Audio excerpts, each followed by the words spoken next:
Sid Starks is the, he's speaking on behalf of the, what do you call the organization again? East Long Meadow Government Review. There you go, East Long Meadow Government Review. Sid is a financial planner. He is the chair of the East Long Meadow Republican Town Committee, and he is the person in charge of this speaking for this organization, and got a couple of handouts, but Sid, the floor is all yours. Thank you. I appreciate you letting me take a few minutes out of your business meeting today. I'll keep this brief because I know no one likes long speeches. I am with the East Long Meadow Government Review Committee. Our purpose is to actually look at the current form of government. I know some of you love the current form of government, some of you may hate the current form of government. But a quick question for you, Dave. Whenever somebody does a will, do you say one and done, or do you see them every few years to update? Right, typically an update. Yep. Same with you, Peter, CPA. Things you sit with your clients once a year to see what's changed, see how things are improving. Right. The last time we looked at the current form of government was in 2004. A lot has changed since then. We are now at a $55 million budget. We have people that are working part-time running our current town. We are trying to do our due diligence and review some possibilities as ways to make our current form of government more efficient, maybe more tax-friendly. I don't think we're ever going to lower taxes, but if we could stabilize taxes, make some of the departments more efficient, that money could be spent in better ways for us. Also, as we look at the current form of government, you know, some people have their ideas on what type form they want. A town manager, possibly a mayoral. This is not our job. Our committee is trying to get 1,700 signatures so that we can put this on the ballot next April so that you as registered voters can decide if indeed you want to look at the form of government we have. Also at that time, 90 people will be running for 9 positions to form what's called a charter commission. We had one 10 years ago. The charter commission came up with the form of government. It was voted on, and at that time the voters said, no, we like the form of government we have. So all I'm doing here today is to bring this to your attention, asking for your help if you're a registered voter. If you could sign the petition, that would be terrific. You've already signed it. Thank you. Again, we're looking for 1,700 signatures, roughly 15% of the registered voters.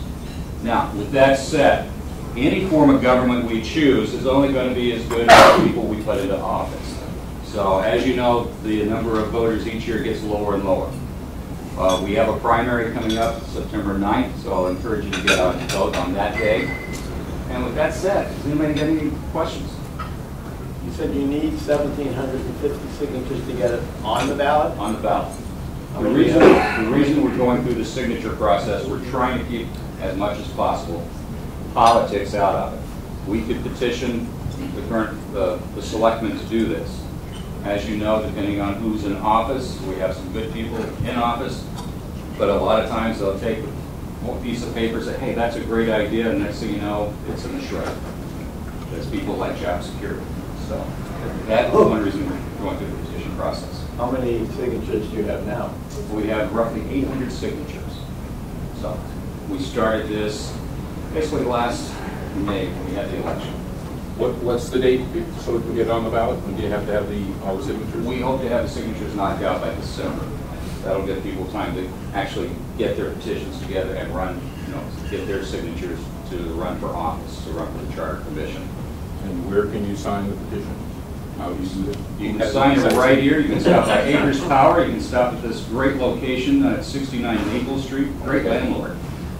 So, and I always have a copy there. I'll have a copy here too. Yes, Mr. Benton. One quick question. I don't know if this is the right question to ask for you at this point, but how many, what is the current condition of the town meeting form of government in New England? Since it goes back to the 1600s, do you consider it ineffective, or is it dwindling? What's the status of that? Personally, I think it's working. It's just the voters don't care. There's apathy. So. Might I add, however, statistically, attendance has been dwindling. There is I've looked at the numbers, and over the past 10 years, we used to average about 350 members for regular town meetings. Remember, there are different quorum requirements. And we're down to barely getting quorum, down to about 150 people. You can see spikes when big issues such as building, schools, library come, then it's a packed house because it really is going to impact that tax dollar. But on the day-to-day business of the town setting the budget, it has dwindled. And I think there may be a sense of frustration that your voice is not heard at town meeting, because a lot of what the voice of the people does not necessarily happen at town meeting. That's when you are voting, and that's the final call on which way we're going to go. The time to voice your opinion is early in the process of a lot of things and get involvement. But again, to Sid's point, technically the town meeting works. People come, they can lobby, they can vote. We go by the book. However, participation is definitely dwindling, and it's a problem to get voters to connect. 1,700, it's 1,781 signatures. We have to have 15% of all registered voters, and we're about halfway there. But it has not been a hard sell at all, I will say. However, contacting the voters. We've done the logical places at voting places, town meeting, but now we're going to have to hit the pavement, and anyone who would like to help us hit the pavement, we can give a sheet. We just track how many sheets you have. Each sheet has 45 signatures, and if you want to walk around your neighborhood and get it, and help us get it, because the faster we can put it to bed, it won't speed up the process, but at least we'll have a guaranteed start to look. Well, yeah. If everyone votes. We've found that a lot of business people said, yes, I'll go to my neighborhood and I'll walk down the streets and I'll knock on some doors. This has helped us out. Again, we're not attacking the current form of government. It's only as good as the people you put into office and your participation. There are usually two others. There's one, the town manager form of government. Some people like that. There are towns that are having problems with that. I will say we have Western New England University that's going to have their political science department help us research this once we have a charter commission in place. And also we have their marketing department who will help get the information out to the town residents on what any changes would mean to the town, how it would affect you, and how your participation can help. So, yes. Couple questions, one two-part question. I assume this is the signatures are totally non-partisan. Anybody can sign. You don't have to do by party or anything. Nope, this is bipartisan. If you're a registered voter, You only have to be a sign. registered voter. I'll take a couple of sheets. Okay. So, to my neighbor. Yes. Anything else? Thank you very much. I've Yes. got a question. I'm relatively new to the area. How does this differ? How would you describe this kind of management versus what currently is here?